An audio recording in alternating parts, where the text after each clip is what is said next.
आयकॉनवर क्लिक करा। आमचंच आज जाहीरपणाने एक मत आहे, चला जाऊ द्या, मला ही विनंती करायची नव्हती पण मला माझ्या समाजासाठी करायची, कारण आम्हाला तोडगा काढायचा आहे। आम्ही मजा करायला आलेलो नाहीत मुंबईला। माझा लोक इथं गाऱ्यात थंडीत कुडकुडतात। जितकेच मुंबईचे हाल आहेत तितकेच आमचेसुद्धा हाल आहेत। आमचं स्वप्न नाही, दोघांचे हाल होऊ द्यायचे नाही, आताही सरकारच्या हातात।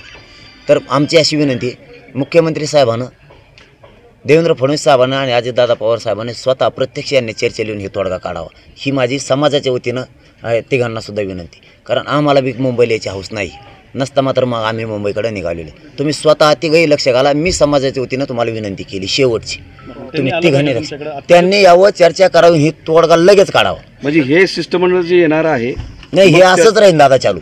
हे शिष्टमंडळ आलं, ते जुनं आलं, नवं गेलं, दुसरे बिचारे विनाकारण मार्ग काढतात, आम्ही त्यांना दोष नाही देणार। पण शिष्टमंडळाकडून काही तोडगा निघत नाही, तिघं बिया ना आता कवर मागर आता तिघं तुम्ही या एकत्र या, नाही तर तिघात मिळून एखादा या, पण तुम्ही तिघं आता याच्यात लक्ष घाला, ही समाजाच्या वतीनं तुम्हाला विनंती। नाही शिष्टमंडळाकडून आतापर्यंत मनोज जरांगे पाटलांनी शिष्टमंडळाची चर्चा जी आहे ती व्यासपीठावरती घेतली, मग आज बंद दाराआड का चर्चा केली?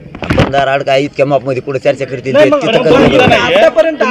या बाजूला एक आहे की शिष्टमंडळ येणार आहे, दुसऱ्या बाजूला तुम्हाला आझाद मैदानावरती परवानगी दिलेली नाही। आझाद मैदान पोलिसांनी तुम्हाला एक नोटीस सुद्धा आणून दिलेली आहे, ते म्हणतात की तुम्ही दुसऱ्या मैदानावरती तुमचं आंदोलन करा, आझाद मैदानावरती येऊ नका। त्याऐवजी नवी मुंबईतलं मैदान सुचवलंय, म्हणजे मुंबईत येऊ नये अशा प्रकारचा त्यांचा प्रयत्न आहे असं म्हणावं।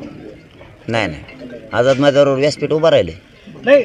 तिथल्या कमिशनरनं, ते साहेब कोण आहेत, कमिशनर साहेब, त्यांनी दिले मला आताच। तिथल्या सगळ्या आमच्या बांधवांचा कॉन्टॅक्ट झाला आहे, तिथं आम्ही अमरून उपोषण करतोय म्हणून। त्याबाबत ते आमचा अर्ज, आमचासुद्धा तिकडून आलेला अर्ज आहे, तिथल्यासुद्धा लोकांचा अर्ज आहे, असं काहीच नाही। आणि तुमचं आज भूमिका तुमची वेगळी दिसतीये, तुम्ही शिष्टमंडळाला बंद दाराआड तुम्हाला कशावर वाटतंय? अरे बाबा, मी जेवण केलं नव्हतं तिथं, काय बंद दाराआड फेंदार, माझ्या समाजाला माहिती आहे, बंद दार नाही, काही वार्ता पसरू नका, काही वार्ता पसरू नका। तिथं सभा घेतली, तिथं माझ्या समाजाला काही प्रॉब्लेम नाही, तुम्हाला काय प्रॉब्लेम आहे? आम्हाला काही प्रॉब्लेम नाही इथं। अरे शिष्टमंडळ नाही येते, अधिकारी येते दादा, ते एक अधिकारी येतं, ते फक्त माहिती द्यायला आलेत। हे बघा, हे माहिती द्यायला आले ते, अरे पण माझ्या समाजाला अडचण नाही, त्याने का पैसे दिले का मला आणून काही? अरे मग काय तुम्हाला काय नाही, समाजाला म्हणलं पाहिजे, अडचण नाही केलं असं नाही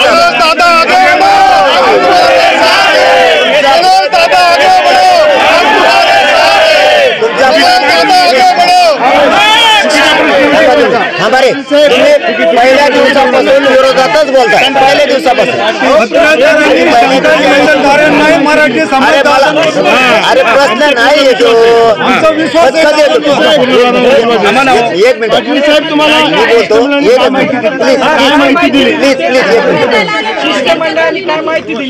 एक मिनिट थांबा, सगळे शांत बस।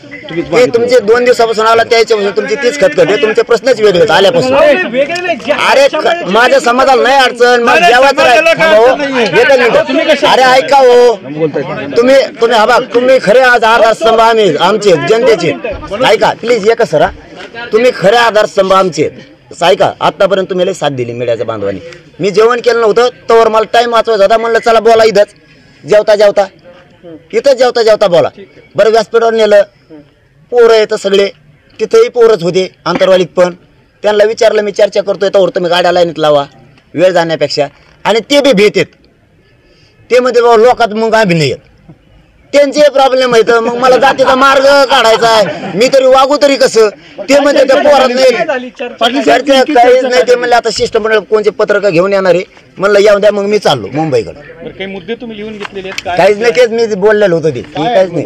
चालता माझ्या 54 लाखाच्या नोंदीबाबतची चर्चा झाली, त्यांच्या नातेवाईकांना प्लस चर्चा झाली, सगळ्या सोयऱ्यांच्या अध्यादेशाबद्दलची चर्चा झाली। आम्हाला तिन्ही अत्यंत गरजेचे आहेत, प्रॉपर्टीच्या खटल्याबद्दलही झाली, पण ते तो समजा बाकीचा जनरल विषय ते लगेच करायला तयार आहेत। आमच्या गुन्ह्याबद्दल राज्यातल्या झाली, ते म्हणले ते आदेश काढतायत आणि घेऊन यायले। म्हणलं मग काय चर्चा करून उपयोग आहे? मग जेवायचं झालं, म्हणलं मी जातो, आम्ही मुंबईकडे निघतोय। फक्त बंद दाराआड मला डागण्यात आलो, मी तुम्हाला विनंती करून सांगतो, मी बंद दाराआडचा नाहीये, ते भ्यायला लागलेत लोकात यायला। मग आता मार्ग काढायचा तर काय करावं? नोंदी किती, नोंदी सापडल्या लोकांना किती प्रमाणपत्र दिलेत, त्याचा काही आकडा सांगितलेला आहे काय? आणि नाही, तोंडी सांगितलंय, पण अधिकृत माझ्याकडे आल्यामुळं मीच नाही सांगत, अधिकृत नाही। मी त्यांना डाटा मागितला होता, त्यांनी डाटा न आणल्यामुळं मी नाही सांगू पण त्यांनी काय कोणती तिकीट सांगितलंय? तुम्ही म्हणले की नवं शिष्टमंडळ जुनं हे कंटिन्यू होऊ दे ना प्रश्न. हा बरं, आझाद मैदानावर परवानगी नसली तरी तुम्ही आझाद पाटील ते त्यांचे वैयक्तिक काय आहे ते सकाळी नवीन एक आलं होतं ते कुठलं शिष्टमंडळ होतं आपल्याला आझाद ते म्हणले नाव सांगू नका साहेबाकडून चालते तिकडूनच मंत्रालयाकडून मुख्यमंत्र्याचं ते नाव सांगू नका.